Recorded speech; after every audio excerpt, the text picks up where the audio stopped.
లోని రుషికొండపై నిర్మాణాలను ఎమ్మెల్యే గంటా శ్రీనివాసరావు పరిశీలించారు. పచ్చటి కొండకు గుండు చేశారని గంటా వ్యాఖ్యానించారు. కాలు పెడితే మీ దరిద్రం దోల తీరిపోద్ది. వాళ్ళు చెబుతా పచ్చటి కొండకు గుండు చేశారని గంటా వ్యాఖ్యానించారు.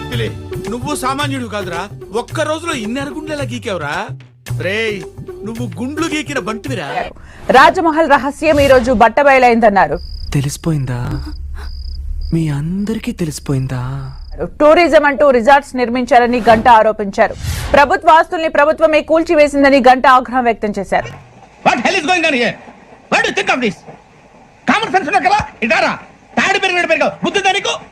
ప్రజా వేదికను జేసీబీలతో అన్యాయంగా కూల్చివేశారన్నారు.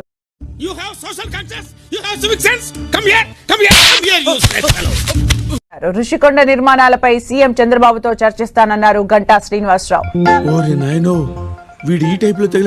త్వరలోనే ముఖ్యమంత్రి చంద్రబాబు విశాఖలో పర్యటిస్తారని గంటా శ్రీనివాసరావు చెప్పారు. రుషికొండ మీద విలాసవంతమైన ఖరీదైన నిర్మాణాలు, వాటికి కళింగ, వేగి, విజయనగరం వంటి సామ్రాజ్యాల పేర్లు. జగన్ ప్రభుత్వ హయాంలో నిర్మించిన రిషికొండపై భవనాలు ఎలా ఉన్నాయో మీరు చూసారా? కొండపై తవ్వకాలు జరిపి భవనాలు నిర్మించడం అప్పట్లో రాజకీయంగా పెద్ద దుమారమే రేపింది. ప్లాన్ ఏంటి, నీ స్కీమ్స్ ఏంటి, నీ అప్రోచ్ అంటే అసలు ఆవిడ దగ్గర నువ్వు టోటల్ ఏం ఎక్స్పెక్ట్ చేస్తున్నావు చెప్పరా? అరే చెప్పరా. అయితే ఆ భవన నిర్మాణాలు చూస్తే మాత్రం మతిపోయేలా ఉంది. అంత బాగుంటుందండి? బాగుంటుంది సార్, బ్రహ్మాండంగా ఉంటుందండి. రిషికొండ భవనం లోపల ఎలా ఉందో ఫస్ట్ టైం TV9 మీకు ఎక్స్క్లూజివ్ గా చూపిస్తోంది. అంత కాంట్రవర్సీ చేయాల్సిన అవసరం కూడా లేదు. సో అందుకే మీకు విజువల్స్ వస్తాయి, మీరు చూడండి, చూసి మీరు డిసైడ్ అవ్వండి. నీ చల్లని చూపులతో రాత్రి బౌళ్ళు కష్టించి శ్రమించి వేణుగోపాల స్వామి ఆలయంలో నుంచి నిన్ను ఎత్తుకొచ్చావు తండ్రి.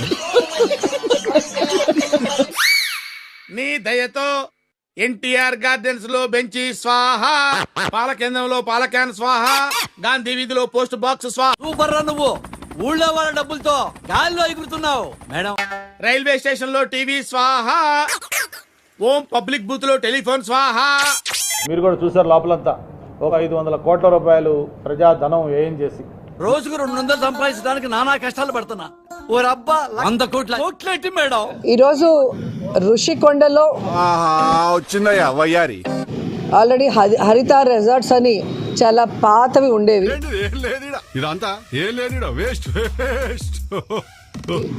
వాటి ప్లేస్లో అత్యంత ఆధునీకరించి ఈరోజు వరల్డ్ క్లాస్ లెవెల్ అని చెప్పచ్చు. నువ్వు మనిషివి పొట్టిగానే ఉన్నావు గానీ ప్లాన్ మాత్రం బాగా పొడుగేసినావు. ఈరోజు 7 బిల్డింగ్స్ ని నిర్మించడం జరిగింది. అండ్ చాలా శుభదినం ఈరోజు. మా చుక్క కన్నాంబకి ఎక్కువ, కాంచనమాలకు తక్కువ. Nice guide. మంచి టైంలో దాని గృహప్రవేశం కూడా చేయటం జరిగింది.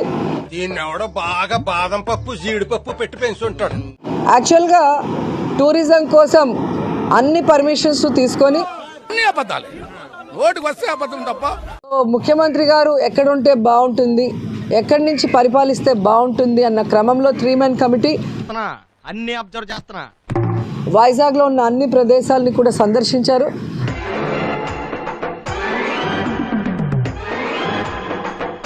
దాంట్లో ఇక్కడ ఉంటే బాగుంటుంది అని రిషికొండని ఫైనలైజ్ చేయడం జరిగింది. సో ఇప్పుడు జగన్మోహన్ రెడ్డి గారు డెసిషన్ తీసుకోవాలి. ఎక్కడ 420 గడు రుషికొండ నుంచి భీమిలీకిల రోడ్డు కొంచెం మలుపు తిరుగుద్దయ్యా, అమ్మాయి నడువులాగా. కరెక్ట్ గా అక్కడ 10 ఎకరాలు బిట్టు మనకుంది. బిట్టు అక్కడ కూర్చుంటే వైజాగ్ మొత్తం మన కాళ్ళ కింద ఉన్నట్టుగా ఉంటది. అక్కడ కూర్చోవాలని ఉందయ్యా. ఇప్పుడు కరెక్ట్ గా మాట్లాడుతున్నారు సారు. ఇదయ్యా మీ అసలు రూపం. అవునరా? చిచ్చి, మీరు సిగ్గుపడకండి, చచ్చిపోవాలనిపిస్తుంది. చేసుకుంటూ పవన్ కళ్యాణ్ ఏదో బాధపడిపోతున్నాడు. అక్కడెక్కడో జగన్మోహన్ రెడ్డి గారు శ్రీకొండలో కూర్చొని చూడాలా సీ వ్యూ అని చెప్పి మాట్లాడారు. మాకైతే ఇంతవరకు ఆ ఆలోచన లేదు. ఆ విషయం మాకు తెలుసులే. పవన్ కళ్యాణ్ చెప్పినాక ఎందుకు ఆలోచించకూడదు? సో ఆమెకు ఒక బర్గరో బన్ను ఏదో పెట్టి ఆమె ఎయిర్పోర్ట్ లో డ్రాప్ చేయండి. ఎవరన్నా బెంగళూరు పోవాలి ఆమె. చూద్దాంలే. చూడటం కాదండి, మీరు చెయ్యాలంతే. సరే మీరు ట్రై చేస్తారన్నారంటే అది ఓకే అయిపోయింది.